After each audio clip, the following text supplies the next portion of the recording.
Olá meus amigos, meu nome é Igor Awad, esse é meu canal aqui no YouTube, dando sequência aqui nos nossos vídeos sobre Plínio Salgado e o integralismo, trabalhando aqui essa obra Direitos e Deveres do Homem, terceira parte. Ainda dentro do capítulo de trabalho, eu vou falar hoje sobre dois tópicos aqui, não é? Na verdade, três, que é povo e massa, representação política das classes e evolução dos partidos e das associações operárias. O que eu quero falar aqui, e a gente já entra num tema que infelizmente o Plínio Salgado ele não desenvolve nessa obra, mas é um tema importante, que é justamente o regime de Estado, né? Como que a gente pode pensar dentro do integralismo o Estado. Então, para a gente entender esse assunto delicado, é preciso voltar à ideia primordial do integralismo, que é o homem integral, o homem considerado na sua integralidade, que já é um refrão que vem se repetindo, não é, aí nos vídeos que a gente vem fazendo aqui. E aqui o Plínio Salgado começa no número 4, fazendo uma distinção entre povo e massa. Vou ler o primeiro parágrafo rapidamente e a gente começa o comentário. Abre aspas. Para o individualismo liberal não existem também classes. Os dois termos que ele joga são indivíduo e povo, ou sejam, duas ficções, porque se o indivíduo não é pessoa na sua integralidade, também o conjunto de indivíduos também não pode constituir uma comunidade nacional.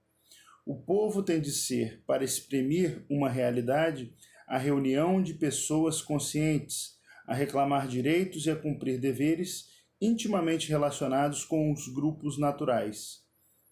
Se, porém, somamos os indivíduos e não pessoas, não produzimos um povo, e sim massa. Fecha aspas. Mais uma vez, o Plínio Salgado ele apresenta um pensamento aqui que ele se confronta com as visões liberais e socialistas, né? Botando tudo no mesmo e conseguindo fazer essa síntese.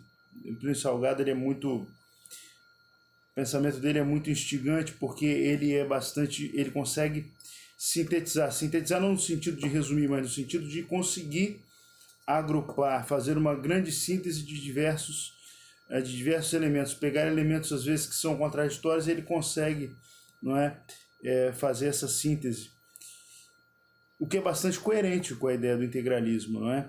É bastante coerente, porque o integralismo é justamente o sigma da doutrina integralista, significa a articulação de todas as forças nacionais, não é? De todos. O que são essas forças nacionais?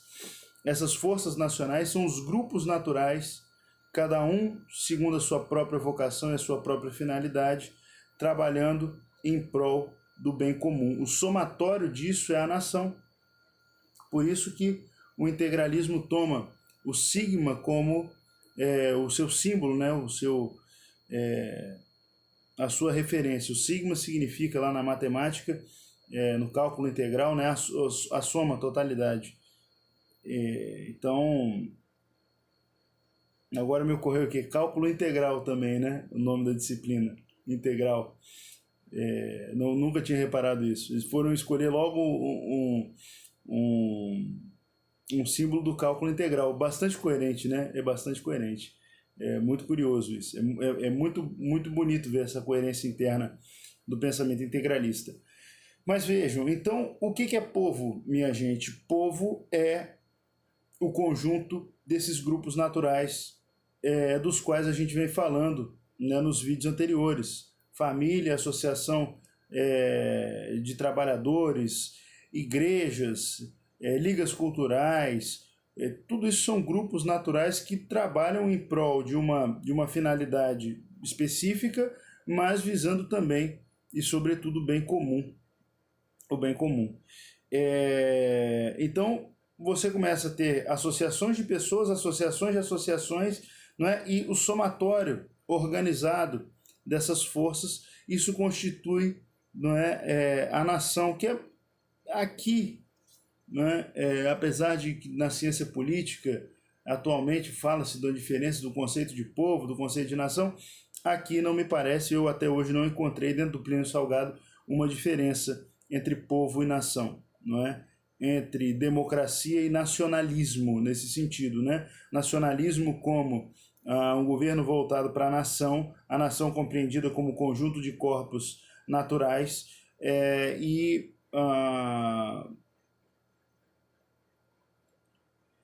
por outro lado, o povo como sendo o conjunto também desses corpos naturais, não é? Organizados. Daí a necessidade de um governo, né, para organizar e não deixar essas forças se desarticularem, sempre a partir do princípio da subsidiariedade. Não é preciso que o corpo maior ele só atue subsidiariamente aos corpos menores. Daí a ideia do municipalismo, né? A nação ela então é formada pelo conjunto de municípios, e os municípios são formados pelos conjuntos desses grupos locais, não é? Então você tem um pensamento de construção de um país das bases para o topo, e não do topo para a base, não é? Que é o que acontece quando você tem a massificação da sociedade. O que é a massificação da sociedade? É a destruição dos corpos naturais, que vai levar a um fortalecimento antinatural do poder central, não é? Então você tem um poder central sufocante e as massas, né, completamente desamparadas. A gente viu que o que ampara o ser humano, né, nas suas respectivas atividades e funções, vamos dizer assim, são os corpos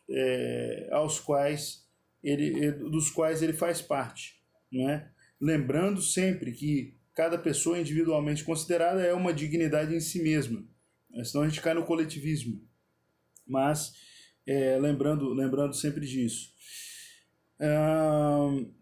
Então vejam, massa então é um conceito que é típico de uma sociedade liberal ou socialista, não é? Porque o liberalismo ele vai dissolver a pessoa, ela vai desarraigar a pessoa, ela vai desenraizar a pessoa das suas tradições familiares, das suas tradições locais, não vai compreender a pessoa a partir, não é, da sua situação real, enquanto pai de família, enquanto filho, enquanto mãe, enquanto filha, enquanto sacerdote, enquanto trabalhador, enquanto advogado, enquanto médico, enquanto mecânico, enquanto padeiro. Não. A concepção liberal do indivíduo considera o homem abstratamente como um homem cívico, não é?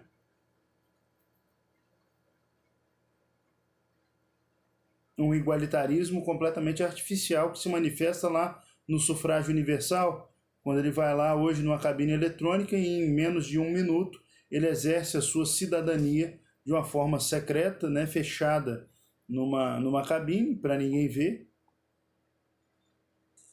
E é isso que o torna igual a todo mundo, né? É claro que um sistema desses moldes ele possui o defeito necessariamente de não propiciar o sentimento de pertença, porque as pessoas elas não se identificam enquanto indivíduos, né? As pessoas elas se reconhecem enquanto pertencentes a uma mesma igreja, a uma mesma profissão, a uma mesma... Não, obviamente respeitando uma profissão respeita a outra, uma religião respeita a outra, mas perceba que o indivíduo, enquanto tal, ele não se reconhece a partir da pertença a uma mesma situação, ao mesmo local, a uma mesma tradição, a uma mesma história, a uma mesma origem, ao mesmo destino. Então, o que o liberalismo faz, preparando os caminhos para o socialismo, como diz Pio XI, é justamente transformar a pessoa em indivíduo, o povo em massa, não é? Da pessoa para o indivíduo, eu estou falando da dimensão individual, que corresponde no âmbito coletivo à passagem do povo para a massa, não é? Então, pessoa está para povo, assim como o indivíduo está para a massa. Simples assim, não é? Simples assim. E aí a gente entra numa questão interessante aqui. E ele vai abrir uma reflexão falando aqui, né, da representação política das classes. E aí a gente vê que, né, o sistema liberal, da democracia liberal, ele vai representar o indivíduo, mas assim, como o indivíduo ele não se reconhece, ele não se identifica com o outro, afinal de contas, quem é que aquelas pessoas que lá estão no parlamento, que lá estão nos postos de decisão, elas efetivamente representam? Essa é a questão. Essa é a questão. Então o Plínio Salgado está olhando, bom, é preciso então pensar a partir de uma concepção integral do ser humano, não é? Considerado enquanto pessoa, material e espiritual, pertencente a grupos naturais. É preciso pensar um modelo institucional em que esses grupos tenham voz, que possam manifestar os seus interesses, porque o que constitui a sociedade são justamente esses grupos. São justamente esses grupos. Não é à toa, fazendo uma reflexão aqui rápida, que tanto no liberalismo quanto no socialismo a gente tem um trabalho constante para a destruição desses grupos naturais. O que o liberalismo faz? A Revolução Francesa proíbe as corporações de ofício.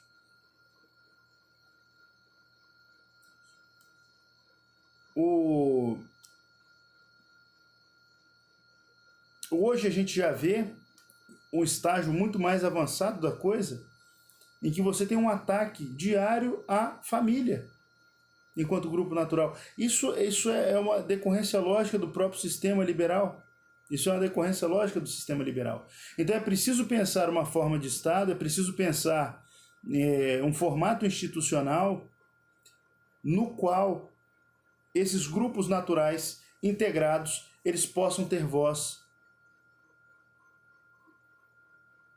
E daí se falar num Estado integralista.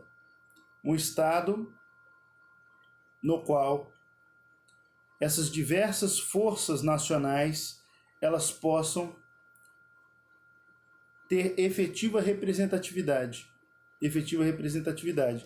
Aqui ele não vai dar a solução, né, como muitos ficam ansiosos para ver, né? Ele não vai fechar, ele fala, bom, isso aqui é uma matéria para discutir dentro do direito constitucional, né, na ciência política, mas é muito claro, até se pegarmos outras obras do Plínio Salgado, que ele está pensando exatamente no modelo de Estado. A preocupação do Plínio Salgado durante toda a vida foi pensar, né, um modelo de Estado que efetivamente representasse o país, representasse a nação, representasse o povo brasileiro, considerado a partir da concepção integral do ser humano, que vai abarcar necessariamente os corpos naturais aos quais a pessoa pertence.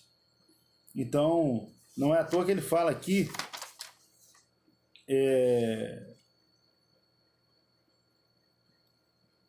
ainda naquele número 4, né, povo e massa. Por conseguinte, para haver verdadeiro povo, é preciso que o homem, com letra maiúscula, se manifeste como membro de cada grupo natural, cujas zonas de interesse são bem definidas. Os chefes de família unam-se e falem em nome das famílias. Os que forem proprietários unam-se e falem em nome dos proprietários. Os que trabalham, e são todos os homens segundo a lei de Deus, unam-se e falem segundo os interesses do grupo a que pertencem ou dos grupos em que encontram motivo de união pela identidade ocasional de suas preocupações. Os que residem no mesmo município, unam-se e falem em nome dos interesses locais que são comuns a todos os chefes de família, a todos os gêneros de trabalho. Os que habitam a mesma nação, a qual é constituída por todas as pessoas, famílias, grupos de trabalho, grupos locais, seja qual for sua raça, sexo ou religião, unam-se e falem em nome da pátria. Os que possuem uma disciplina religiosa, e devem ser todos os homens e mulheres, unam-se e reclamem do Estado o respeito à sua liberdade e aos princípios segundo os quais todas as atividades humanas tendem para Deus. Fecha aspas. Então é isso, não é? Que esses grupos naturais, eles tenham espaço dentro da modelagem institucional do Estado para falar, e que as pessoas, os grupos se unam para poder ter representatividade política. E essa preocupação do Plínio Salgado é porque ele já está olhando para o tipo de humanidade que desponta no século XX. Ele está olhando que, isso aí eu faço também referência a um outro livro dele, que é A Quarta Humanidade, um livro que ainda ele não está tão maduro em termos de pensamento como Direitos e Deveres do Homem, mas é um livro que tem muitos acertos, tem muitas críticas injustas, não é? Muitas críticas injustas dizendo que a quarta humanidade seria gnosticismo, etc., mas isso já foi respondido, sobretudo pelo Vítor Emanuel Vilela Barbui, muito bem respondido.